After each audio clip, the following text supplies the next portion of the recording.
Oke, selamat siang. Karena sini udah jam satuan lewat ya. Saya bawakan karedok ini pindah tempat. Jadi di daerah Puri Kembangan di atas kali banjir Kanal Barat. Nah, daerah Puri. Hari ini hari Selasa tanggal 2 bulan November 2021. Karedok hari ini dari kejadian pasal 34 ayat 1 sampai 31, jadi satu pasal. Karena cukup banyak, jadi saya hanya membacakan beberapa saja ya, dari ayat 1 sampai ayat 5, tapi renungannya ayat 1 sampai 31 dari kejadian pasal 34. Saya akan bacakan. Pada suatu kali pergilah Dina anak perempuan Lea yang dilahirkannya bagi Yakub mengunjungi perempuan-perempuan di negeri itu.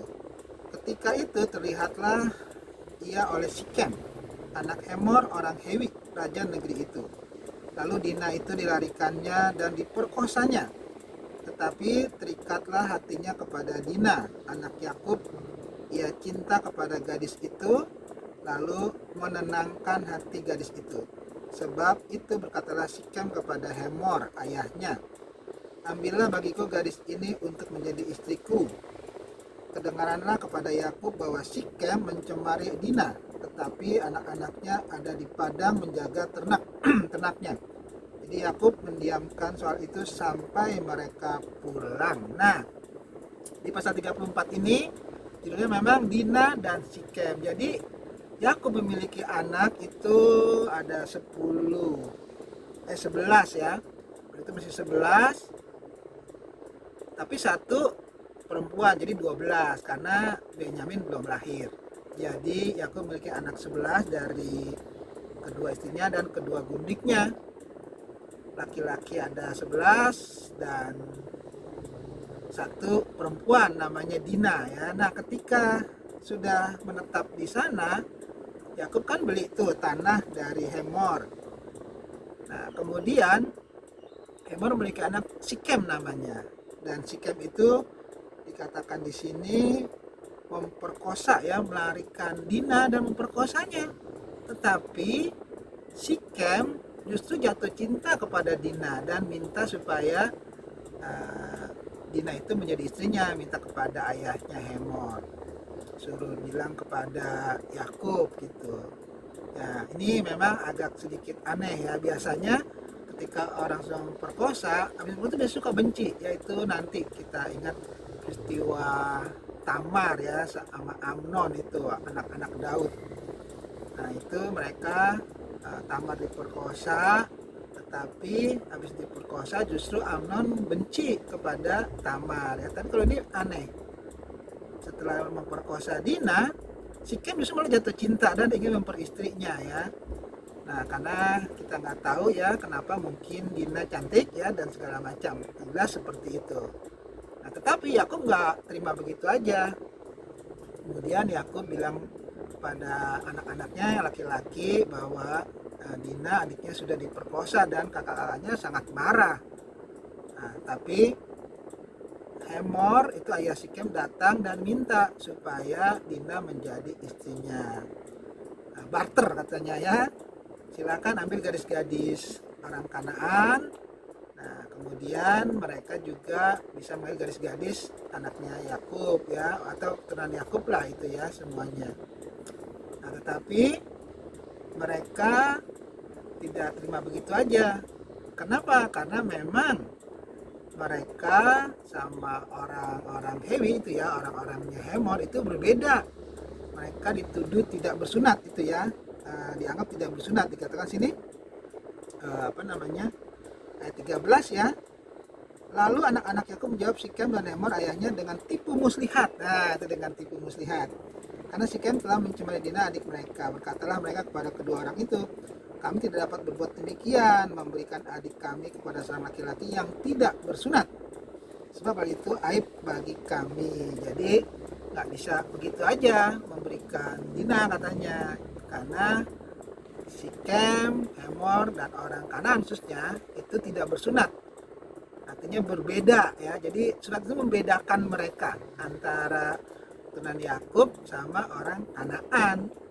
Artinya juga berbeda penyembahannya itu ya. Mereka menyembah kepada dewa-dewa, sedangkan Yakub menyembah kepada Tuhan ya, kepada Yehova gitu. Nah, jadi kalau mau ya kamu harus juga seperti kami ya, disunat juga dikatakan. Hanyalah dengan syarat ini kami dapat menyetujui permintaanmu ayat 15. Kamu harus sama seperti kami, yaitu setiap laki-laki di antara kamu harus disunat. Barulah kami akan memberikan garis-garis kami kepada kamu dan mengambil garis-garis kamu. Maka kami akan tinggal padamu dan kita akan menjadi satu bangsa. Itu. Jadi syaratnya kalau memang mau ya kamu harus disunat juga laki-lakinya. Nah, baru kita bisa ambil garis-garis kamu dan kamu bisa ambil garis-garis kami. Jadi kita satu bangsa gitu. Nah, inilah cara. Padahal tadi udah dikasih tahu bahwa kakak-kakaknya Dina itu dengan tipu muslihat. Kita nggak tahu apa tipunya. Nah, ternyata mereka menerima itu ya. Nah, tetapi dikatakan di sini ayat 18 ya. Lalu Hemor dan Sikem Hemor dan Sikem anak Hemor menyetujui usul mereka. Dan orang muda itu tidak bertangguh melakukannya sebab ia suka kepada anak Yakub, lagi pula ia seorang yang paling dihormati di antara seluruh kaum keluarganya. Jadi tanpa pikir panjang, Sikem menerima ya syarat itu karena saking sukanya dia kepada Dina ya. Dan ini kenapa alasan kedua Sikem dan Hemor menerima? Nah, dikatakan sini, lalu pergilah Hemor dan Sikem anak itu ke pintu gerbang kota mereka dan mereka berbicara kepada penduduk kota itu, orang-orang itu mau hidup damai dengan kita, biarlah mereka tinggal di negeri ini dan menjalaninya dengan bebas. Bukankah negeri ini cukup luas untuk mereka? Maka kita dapat mengambil garis-garis mereka menjadi istri kita dan kita dapat memberikan garis-garis kita kepada mereka. Namun hanya dengan syarat ini orang-orang itu setuju tinggal bersama-sama dengan kita sehingga kita menjadi satu bangsa, yaitu setiap laki-laki di antara kita harus disunat seperti mereka bersunat. Ternak mereka, harta benda mereka, dan segala hewan mereka, bukankah semuanya itu akan menjadi milik kita? Hanya biarlah kita menyetujui permintaan mereka sehingga mereka tetap tinggal pada kita. Itu ya. Jadi di balik setujunya Sikem dan Hemor itu adalah sama, mereka juga ingin menguasai harta dari Yakub dan anak-anaknya. Jadi sama-sama nih mereka juga pengen menguasai ya. Nah, mereka nggak tahu bahwa anak-anak itu sedang melancarkan tipu muslihat juga. Nah, ini adu pinter sebetulnya ya. Nah, sehingga dikatakan di sini 24, maka usul Hemor dan Sikem anaknya itu didengarkan oleh semua orang yang datang berkumpul di pintu gerbang kota itu. Lalu disunatlah setiap laki-laki ini, setiap orang dewasa di kota itu. Jadi mereka semua setuju karena diiming-imingi ya dengan hartanya Yakub sangat banyak dan mereka disunat. Nah, ketika sudah disunat itu kan, sunat itu kan ya nggak langsung sehari langsung sembuh, karena zaman dulu kan juga udah tahu lah disunat. Rupanya hari ketiga itu sakitnya sangat menyengat itu ya, dikatakan di sini. Pada hari ketiga ketika mereka sedang menderita kesakitan, nah itu. Jadi bisa itu hari ketiga itu kesakitan sekali. Nah, di situ dikatakan datanglah dua orang anak Yakub yaitu Simeon dan Lewi, kakak-kakak Dina. Setelah masing-masing mengambil pedangnya, menyerang kota itu dengan tidak takut-takut serta membunuh setiap laki-laki juga. Hemor dan Sikem anaknya dibunuh mereka dengan mata pedang. Dan mereka mengambil Dina dari rumah Sikem lalu pergi.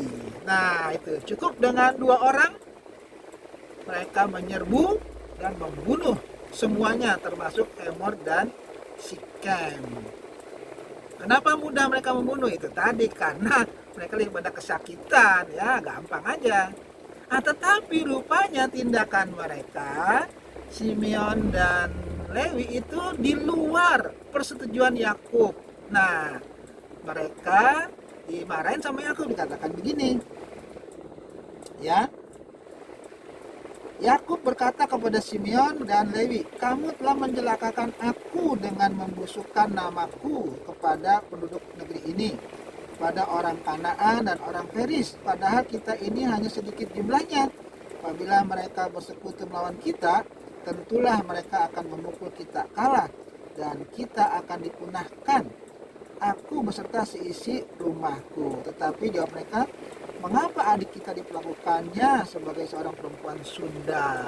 Nah, jadi tindakan Lewi dan Simeon itu di luar persetujuan Yakub. Bahkan ketika sudah terjadi, Yakub menyesalkan tindakan mereka karena berakibat fatal nanti, bahwa Yakub dan keturunannya adalah orang yang licik, itu berani nyerang ketika orang sedang lemah, dan itu akan berbekas ya di dalam keturunan dari orang-orang Kanaan.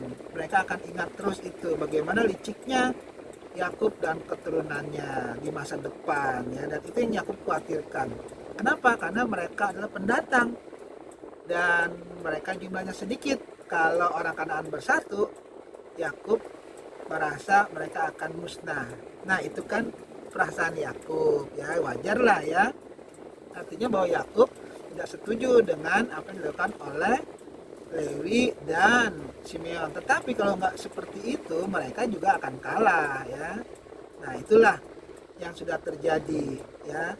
Jadi di sini kita bisa melihat bagaimana sejak semula bahwa orang-orang keturunan Yakub itu memang sudah ditakdirkan mereka ya, sudah diiniin bahwa mereka orang-orang yang cerdik ya. Sampai sekarang memang orang Israel itu terkenal cerdik ya, selalu banyak taktik di luar persetujuan ya, apa yang diinginkan oleh Yakub sendiri. Jadi itulah yang dikhawatirkan Yakub, dan itu sudah terjadi. Dina sudah diselamatkan, dan ini menjadi satu hal yang memang citra yang buruk ya bagi keturunan Yakub itu. Tetapi kalau kita ingat secara global ya, besar, bahwa memang tanah Kanaan itu akan diberikan Tuhan ya kepada Abraham, Ishak dan Yakub beserta keturunannya. Dan itu memang tidak bisa dipungkiri bahwa itu memang sudah dicerahkan kepada mereka.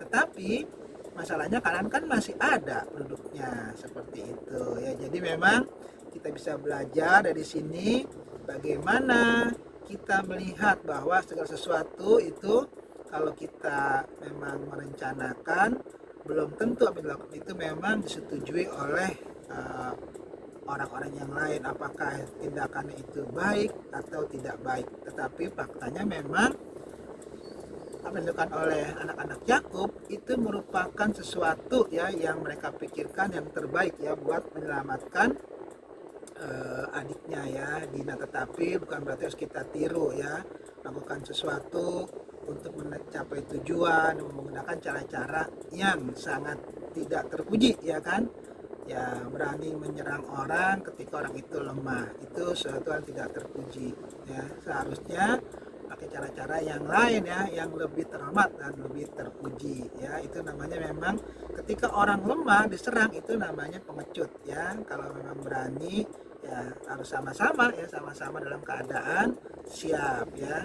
Nah, itulah pelajaran yang bisa kita ambil dalam kehidupan kita sekarang ini. Jangan gunakan cara-cara untuk mengalahkan orang lain ya, bersaing itu ketika orang itu lemah, yaitu namanya menangnya pun tidak ada kebanggaan ya. Sebaiknya bertanding itu dengan cara yang sangat terhormat ya, dengan bersih. Seperti Paulus bilang, dia katakan, saya ini sudah mencapai garis akhir ya, bertanding dengan sehat, itu maksudnya. Jadi dalam pelayanan dalam kehidupan kita setiap hari ya, harus betul-betul sehat melayaninya juga ya, nggak boleh jelek-jelekin satu dengan yang lain.